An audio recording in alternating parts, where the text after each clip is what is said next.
real cases before a real judge.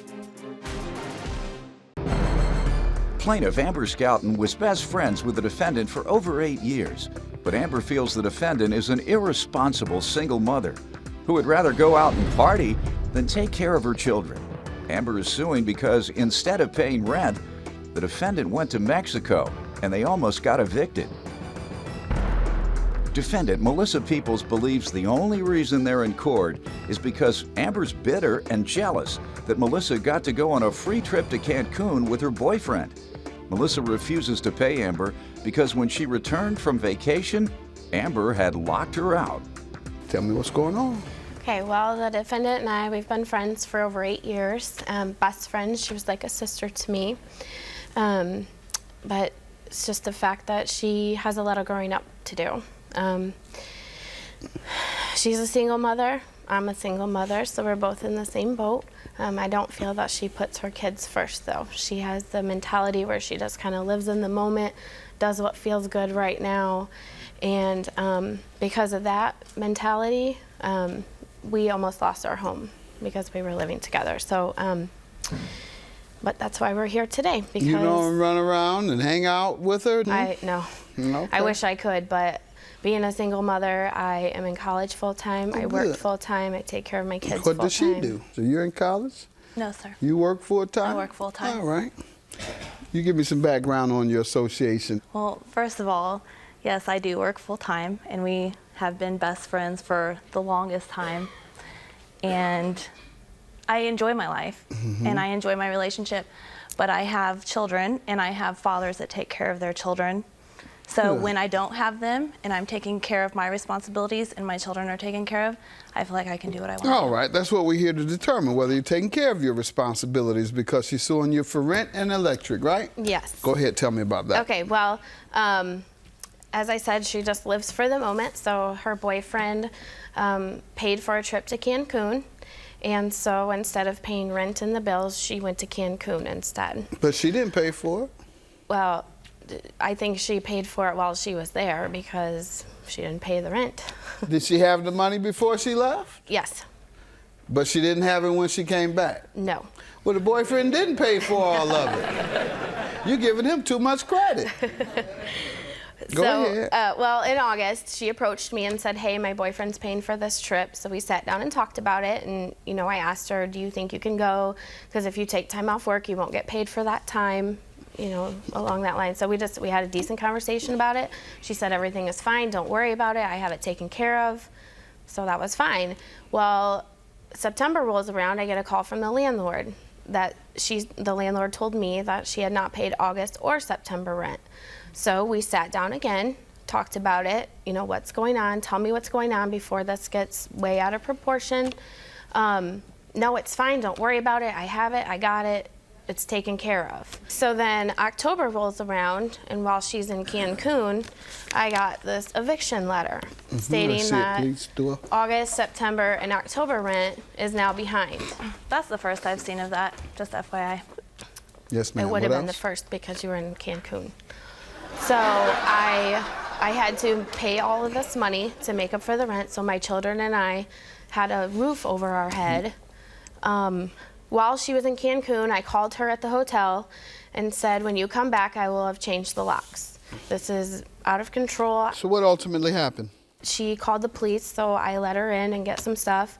And then in the meantime, she was periodically coming over and getting things, and then by January, all of her stuff You think it was legal for you to change the locks? Well, maybe not legal so much, but she still got in and got her stuff, and I didn't damage any of her things. And I even, for her convenience, except for my picture frames and things that I can't replace. Moved her things down to the electric bill, garage. how does she owe for that? So, a few days after I received the eviction notice, my electricity was turned off. Which was in my name. Yes, it was in her name, and she wasn't paying the bill, obviously. So had you been giving her money? No, she was responsible for the electric bill. I was responsible for the gas bill and the trash bill and the cable. She also paid the water bill. You paid your share? Yes, I've paid everything I owe. She have the money before she left? Yes.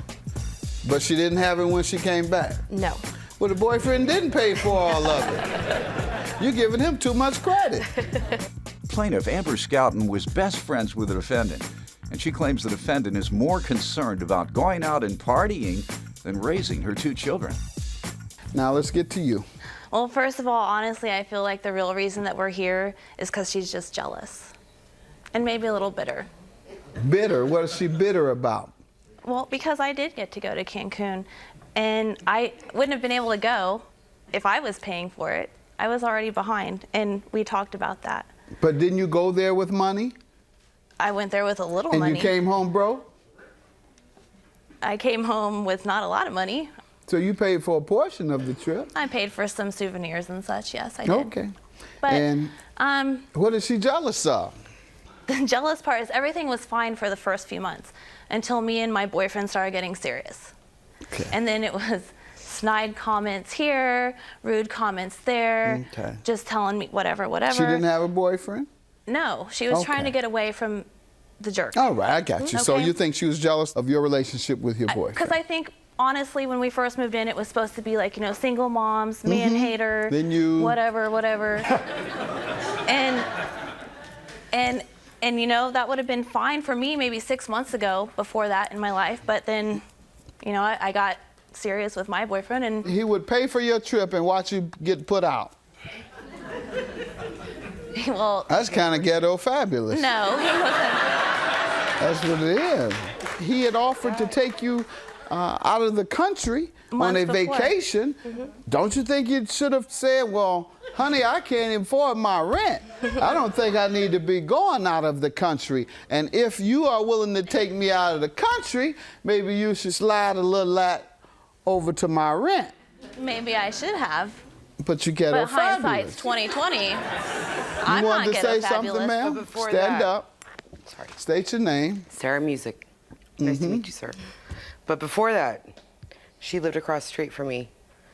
And she let her come live with her and her kids for free, rent free. No Never bills. locked her out? Never locked her out. Whenever she needed, Ever. come and go. Food, freedom. No, I paid for our own What groceries. do you want to say? What's Well, your I want to say, defense? yes, I was behind.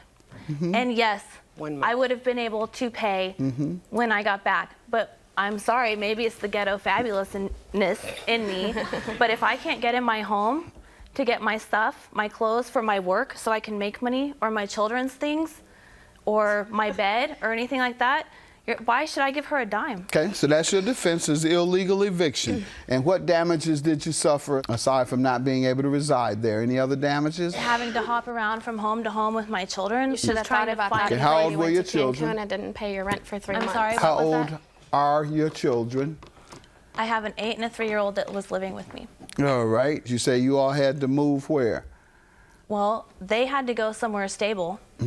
So I let my 8-year-old go live with his grandmother, and I let my 3-year-old live with his father, All right. because I thought that's what was best for them. And I couldn't have them hopping around while I can't get my clothes or their bed or You their did clothes get your or my clothes. You got stuff. your clothes a week after Should have you called the came back. police to get her Ma'am, that stuff. was She an still got her illegal. things. Ma'am, that was an illegal eviction. You weren't even the landlord. The electric bill, you obviously didn't pay that I in didn't. a timely manner. I didn't. If I were to grant her a judgment, I would be rewarding her for her illegal action. Had you countersued, you would be entitled to triple the amount for that lockout. And it certainly would have included the emotional distress you had to deal with your children being displaced like that. That's why I was interested in hearing about them. I wasn't worried about you because I know you party, you go wherever. Didn't matter where you went, you'd party now and pay later. And so, ma'am, I'm just going to dismiss your case. You can't take the law into your own hands. You violated the law, plain and simple. You illegally evicted her. So that's what happens. You know, when I was a judge at district court in Detroit, a landlord took the person didn't pay their rent. Instead of going to get the judgment and an eviction, he took the door off the hinges of his tenant. When this woman went to work, she comes back, apartment is open, and you know they didn't bring flowers. They removed whatever they could. The judge ordered that he give her the house. Wow. So I'm going to dismiss your case. I'm not going to make you give her the house. hopes, but I gotta dismiss your case. Good luck to you. Wow, I wasn't expecting that, but if I broke the law, I broke the law, but she still got her stuff. I knew that the way she handled things was wrong. I knew I was wrong too. Unfortunately, a great friendship for 8 years is probably over.